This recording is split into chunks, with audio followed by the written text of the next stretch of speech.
Masalah infertilitas bukan hanya terjadi pada wanita, tetapi juga pria. Sperma merupakan salah satu faktor penentu keberhasilan kehamilan. Karena itu, bersama Pusat Fertilitas Bocah Indonesia, kita akan mengundang seorang androlog yaitu Dr. Gito yang akan menjelaskan secara tuntas serba-serbi sperma. Nah, kalau spermanya nih jarang dikeluarkan dok dari pabriknya, itu sebenarnya mempengaruhi kesuburan nggak? Misalnya banyak suami istri, ayah bunda yang jauh-jauhan karena suaminya tugas dok, jadi jarang pengeluarannya. Nah itu mempengaruhi nggak sih dok sebenarnya? Jadi ada yang bilang kan, dok saya nggak ngeluarin 7 hari itu air maninya jadi banyak, ya wajar banyak karena dia numpuk di gudangnya, di epididymis tuh. Cuman bayangin aja kayak kalau di gudang tuh ada stok lama sama stok baru. Stok lama kan kualitasnya udah jelek tuh. Si stok lama yang udah jelek ini dia bisa mempengaruhi kualitas dari stok yang baru jadi itu. Jadi biasanya dari hasil pemeriksaan spermanya kita akan banyak ketemu sperma-sperma yang udah nggak gerak lagi karena udah kehabisan energi. Kelihatannya banyak, air maninya kelihatannya banyak, konsentrasinya mungkin kelihatannya padat, tapi kualitasnya nggak terlalu oke. Jadi memang kalau khususnya nih para pejuang 2 garis atau para pejuang garis 2, memang berarti harus rutin ya dok berhubungan. Jadi stok baru terus, begitu dok? Jadi hubungan suami istri itu tujuannya 2. Yang pertama adalah untuk prokreasi, untuk punya keturunan. Tugasnya ayah nganterin spermanya sampai ke dalam vagina gitu ya. Terus sisanya urusan yang di atas sebenarnya. Yang kedua fungsinya adalah rekreasi. Namanya rekreasi kan seneng-seneng ya, ayahnya seneng, ibunya seneng. Nah itu yang bisa dikomunikasikan. Jadi sarannya kalau tujuan untuknya prokreasi, berhubungannya rutin setiap 2 atau 3 hari saat masa subur aja. Masa subur itu kan waktu telurnya keluar. Di luar masa subur itu peluang untuk terjadinya kehamilan agak rendah, agak kecil gitu. Jadi itu bisa fungsinya untuk rekreasi. Jadi benar memang mesti rutin dikeluarkan gitu.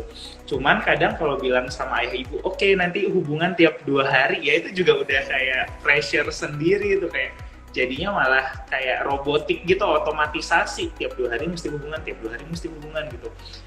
Masalah intimasinya jadi nggak ada gitu, malah nggak bagus juga itu akhirnya. Jadi kalau memang dibilang ayah bunda untuk prokreasi tadi harus berhubungan 2-3 hari. Jadi kayaknya apa ya? Jadi kayak ada target gitu ya dok ya. Intimasinya nggak ada ya. Oke. Tapi terutama saat masa subur memang harus setiap 2 hari sih saat subur. Tapi di luar subur boleh dikomunikasiin aja bebas. Oke, iya seru banget nih ya ngomongin serba-serbi sperma ini. Nah, dok, kalau tadi tuh masalah bentuknya, kemudian masalah apalagi jumlahnya, masalah pergerakannya. Nah, itu kan ada istilah-istilahnya nih, jenis-jenis gangguannya. Nah, ini udah banyak banget nih yang nanya, ada yang nulis oligo, asteno, segala macam. Boleh dok tolong dijelaskan nih jenis-jenis gangguan spermanya, dok? Oke. Jadi sebenarnya ini istilahnya udah dari WHO 2010. WHO yang baru tuh dia udah nggak pakai lagi istilah-istilah ini gitu. Kalau jumlahnya yang terlalu sedikit kita bilangnya oligozoospermia. Kalau gerakannya yang kurang lincah namanya astenozoospermia. Kalau bentuknya yang nggak bagus namanya terato. Kalau kita nggak ketemu sperma sama sekali namanya azoospermia. Nah pada prinsipnya selama kita menemukan sperma dalam air mani, peluang untuk terjadinya kehamilan tuh ya tetap ada. Tinggal peluangnya gimana. Kalau jumlahnya banyak ya peluangnya bagus, tapi kalau jumlahnya turun gitu kan artinya peluangnya udah makin turun. Gerakannya nggak terlalu lincah, peluangnya ya makin turun lagi. Bentuknya juga nggak terlalu oke, peluangnya ya makin turun lagi. Jadi untuk promil ini sebenarnya nggak kayak sakit flu yang minum obat tuh jadi sembuh gitu, tapi kita mau meningkatkan peluangnya ini gitu, gimana biar si spermanya bisa ketemu sama si telurnya. Jadi buat ayah sama ibu nggak usah pusing-pusing tuh mikirin kayak ini oligo, asteno, terato gitu. Yang normozoospermia aja itu belum tentu sekali main, sekali promil tuh langsung jadi gitu. Jadi biar dokternya aja yang pusing-pusing mikirinnya, ibunya sama ayahnya cukup nyiapin mentalnya, terus menikmati prosesnya sebisanya gitu, karena pasti ini adalah suatu perjalanan yang sulit kan kalau sampai konsul ke dokter gitu. Oke, dok tadi maksudnya gimana dok? Dari WHO 2010 sudah nggak dipakai, maksudnya istilah-istilah tersebut sudah ganti atau gimana dok? Jadi yang sekarang ini, makanya kalau di Bocah itu kesimpulannya kita nggak pernah tulis istilah-istilah itu gitu. Jadi nanti bisa langsung dikonsultasikan sama dokternya gitu, karena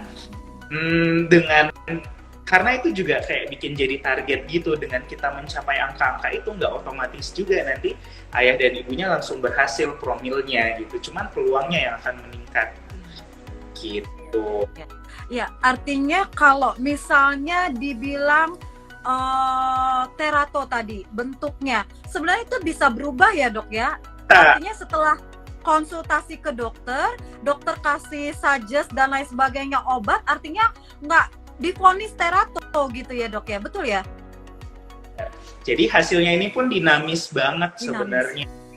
Cek hari ini, cek 2 minggu lagi, atau cek 1 bulan lagi tuh hasilnya bisa berubah. Apa sih yang pengaruh ke kondisi dari spermanya ini? Ya tergantung dari pabriknya, modalnya, dan jalan keluarnya tadi gitu. Terus yang mesti diingat, sperma ini proses produksinya butuh waktu 3 bulan. Pabriknya tuh jalan terus tiap hari, tapi kalau baru bikin hari ini, batch-nya itu baru akan selesai 3 bulan lagi. Artinya, apapun yang terjadi selama 3 bulan ini, itu akan pengaruh terhadap kondisi spermanya. Gitu, apa lagi sakit, tiba-tiba banyak kerjaan dari kantor, jadi stres, gitu, pasti akan pengaruh ke kondisi spermanya. Iya, gitu. Oke, jadi kalau yang memang mau periksa kayaknya pas banget ini ke Bocah nih, jadi nggak dikasih vonis lagi gitu dok ya, dengan kata lain Bapak Asteno, Bapak Terato itu bakalan berubah karena dinamis dan itu bisa diperbaiki ya dok ya? Oke, nah bagaimana dengan yang azospermia dok? Artinya kan orang sudah terlanjur tahu bahwa kalau sudah dibilang hasilnya azo, katanya tidak ada sperma nih dok. Nah, itu gimana dok? Ada nggak untuk perbaikannya? Oke, jadi kalau dibilang nggak ada sperma nih di dalam air maninya, jadi kita mesti cari dulu nih spermanya ada di mana. Apakah dia ketinggalan di pabriknya karena jalannya tadi buntu dia nggak bisa keluar, atau memang pabriknya ini nggak bikin karena modalnya yang bermasalah. Gitu. Jadi masalahnya biasanya 2, obstruktif atau hormonal, penyebab paling seringnya. Gitu. Jadi mesti dicari tahu dulu. Fokusnya akan beda dengan yang kondisi-kondisi kita temukan sperma di air maninya. Jadi memang akan lebih sulit lagi terapinya. Lalu kalau memang setelah kita coba nih stimulasi pabriknya biar produksinya lebih bagus, tetap nggak kita temukan, artinya kita mesti langsung coba ambil dari pabriknya nih, dari testisnya ada atau enggak sih sebenarnya spermanya gitu. Itu ada tindakannya namanya PESA. Kalau kita ambilnya dari gudang, dari epididymis, atau TESA kalau kita ambilnya dari pabriknya gitu. Itu untuk memastikan sebenarnya ada nggak sih produksi spermanya. Kalau misalnya ditemukan, artinya tetap ada peluang untuk terjadinya kehamilan. Tinggal gimana kita mencapai peluang itu. Mungkin harus dengan yang teknologi yang berbantu gitu. Secara alami mungkin agak berat ya. Terus kalau misalnya nggak ketemu spermanya pun dari tindakan tadi, apa yang bisa dilakukan? Kita masih bisa ketemu sperma muda atau enggak? Kalau masih ada sperma muda, nanti ada teknik lagi yang lebih advance untuk mengawinkan telur dengan sperma muda. Nama tindakannya ROSI gitu. Itu semua bisa dilakukan di Bocah Indonesia. Artinya yang para ayah yang sudah pernah melakukan pemeriksaan analisis semen ini ditulis di hasilnya azospermia, sebetulnya peluang untuk kehamilan itu masih ada ya dok ya? Jadi tetap ada ya? Yang nggak sampai jadi 0% peluang untuk terjadi kehamilan sih enggak, tapi mungkin agak lebih rendah dibandingkan sama ayah-ayah yang lain sih. Cuman ya fokusnya di awal adalah jadinya kita mesti cari dulu nih spermanya di mana kok dia sembunyi gitu. Oke. Kalau yang jalannya yang bermasalah berarti tindakannya lebih mudah dok dibanding yang tadi harus ngambil dari pabriknya, dari testis atau epididymisnya. Ya, cuman bayangin aja kalau gerakannya nggak lincah nih, spermanya itu cuman nyampe di rahim, tapi dia nggak bisa ketemu sama telurnya yang ada di salur. Telurnya kan nunggu, yang mesti ngejar-ngejar kan sperma. Kalau dia gerakannya nggak lincah, jalannya lambat, ya peluang untuk ketemunya ini kan akan kecil. Gitu. Jadi gimana nih biar peluang buat ketemunya lebih besar? Apakah kita coba biar lebih ngegas nih spermanya dengan suplemen-suplemen, dengan terapi, atau ya udah langsung kita temuin aja di luar dengan bayi tabung atau IVF gitu. Nanti itu bisa didiskusikan semua. Gitu. Jadi nggak semua bayi tabung sih, enggak. Kita tetap akan lihat lagi kasusnya. Kalau masih memungkinkan alami ya akan disarankan untuk alami, stem atau bayi tabung. Oke, dok, kalau yang cryptozoospermia, ini apa dok? Boleh sekalian dijelaskan dok, mumpung ngomongin zoospermia nih dok. Jadi kalau zoo tadi itu kan kita nggak ketemu sperma di air maninya, terus kita nggak langsung nggak ada gitu. Kita akan coba untuk cari lagi spermanya. Caranya si sampelnya itu kita putar, kita endepin. Nah, endapannya ini yang kita lihat. Kalau memang dari endapan pun tidak kita temukan spermanya, kita baru bilang azoospermia. Tapi kalau dari hasil endapannya ini ternyata ketemu 1 atau 2 sperma, itu namanya cryptozoospermia. Jadi jumlahnya itu sedikit sekali.